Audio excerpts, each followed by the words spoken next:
मैं अयोध्या नरेश दशरथ पुत्र एवं प्रभु श्री राम का अनुज लक्ष्मण महापंडित महाज्ञानी रावण को गुरु रूप में सादर प्रणाम करता हूं।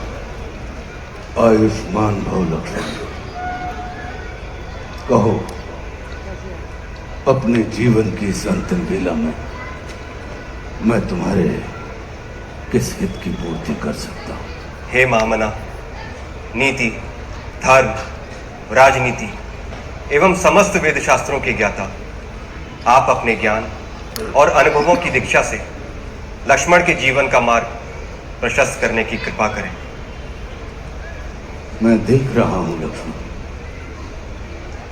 कि तुम एक योग्य शिष्य की पात्रता लेकर उपस्थित हुए हो। अस्तु, मैं अपने जीवन के कुछ अनुभव तुमसे अवश्य साझा करूंगा। हे सुमित्रा नंदन, अहंकार चाहे सत्ता का हो या सौंदर्य का, शक्ति का हो या भक्ति का,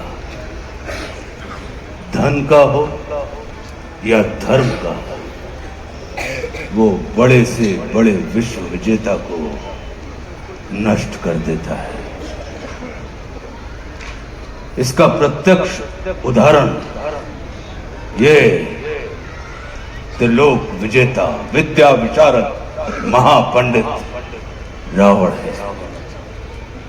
अहंकार में तीनों गए, कुल, गौरव और वंश।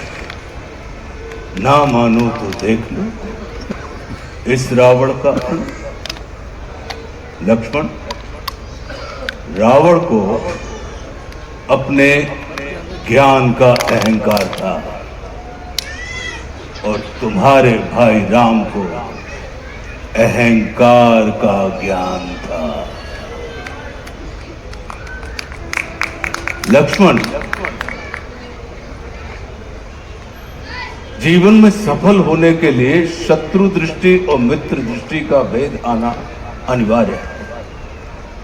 मित्रता भले ही अपने समतुल्य या अपने से निम्न स्तर के व्यक्ति के साथ कर लेना, किंतु शत्रुता सदैव अपने से योग्य व्यक्ति के साथ ही ठानना, क्योंकि ये जगत हमारे व्यक्तित्व का आकलन हमारे मित्रों को देखकर नहीं, हमारे शत्रुओं को देखकर लगाता है। जितना बड़ा और गरिमापूर्ण हमारा शत्रु होता है, उतने ही बड़े और गरिमापूर्ण की ख्याति को हम प्राप्त होते हैं। देखो ना, इस जगत ने जो कुछ राम से जुड़कर प्राप्त नहीं किया, उसे रावण ने राम से लड़कर प्राप्त कर लिया। लक्ष्मण, वे हमारे शत्रु ही होते हैं जो हमारे अंदर सुप्त पड़ी हुई ऊर्जा को जागृत करने का कार्य करते हैं। हमारा शत्रु ही होता है जो हमें असुरक्षा से निकालकर सुरक्षा में जाने की प्रेरणा देता है। वो हमारा शत्रु ही होता है जो हमें अपने सीमित वृत्त से निकालकर अपने वृत्त को असीमित करने की प्रेरणा देता है। इसलिए शत्रु तिरस्कार का नहीं, नमस्कार का पात्र होता है।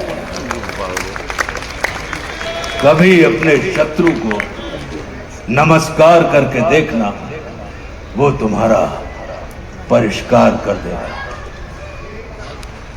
लक्ष्मण, जैसे शरीर को संचालित करने वाला मस्तिष्क आकार में शरीर से बड़ा नहीं होता, गज को संचालित करने वाला अंकुश आकार में गज से बड़ा नहीं होता, वैसे ही व्यवस्था को संचालित करने वाले व्यवस्थापक को कभी भी व्यवस्था से बड़ा नहीं होना चाहिए। ये सारा नीति ज्ञान तुम्हारे भाई श्री राम तुम्हें स्वयं दे सकते थे, किंतु उन्होंने तुम्हें मेरे पास भेजा। जानते हो क्यों? लक्ष्मण, मेरी संस्कृति असुर की है, लेकिन मैं प्रकृति से एक तपस्वी हूं, साधक। और किसी भी व्यक्ति को अपने अंतिम समय में अपनी संस्कृति के अनुसार नहीं, अपनी प्रकृति के अनुकूल कर्म करने चाहिए, तब उसे मृत्यु नहीं, मुक्ति प्राप्त होती है। और राम रावण को मारना नहीं, तारना चाहते हैं।